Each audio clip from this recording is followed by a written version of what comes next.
L'esplanade des mosquées à nouveau au cœur des tensions.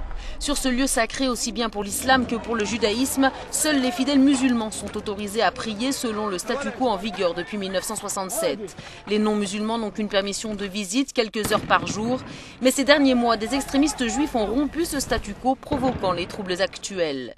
En visite sur place, la chef de la diplomatie européenne favorable à la création d'un État palestinien met en garde contre le risque d'embrasement parce que précisément il existe le risque d'un regain de tension et d'un retour à des expériences dramatiques. Nous avons besoin, désespérément besoin, dit-elle, de faire avancer le dialogue politique. La dimension religieuse de ces derniers événements complique la situation et attise les passions de part et d'autre.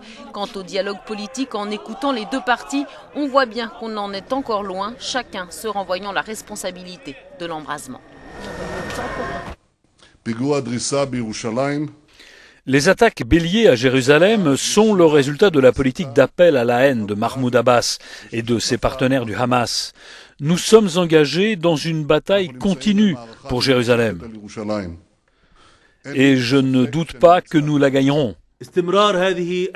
L'invasion de la mosquée Al-Aqsa est une alerte pour une guerre religieuse. Peut-être que certains ne savent pas ce que signifie une guerre de religion. Cela veut dire que chaque Israélien deviendra un ennemi direct de tous les musulmans à travers le monde.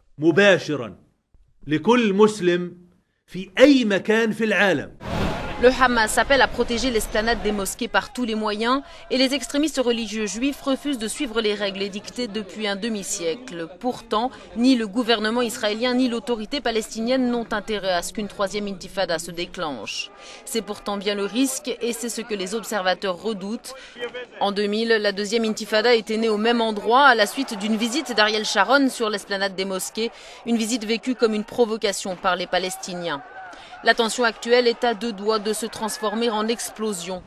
Le récent conflit déborde déjà en Cisjordanie où des affrontements directement liés aux événements de Jérusalem ont eu lieu ce vendredi au point de contrôle de Kalandia entre des soldats israéliens et des manifestants palestiniens.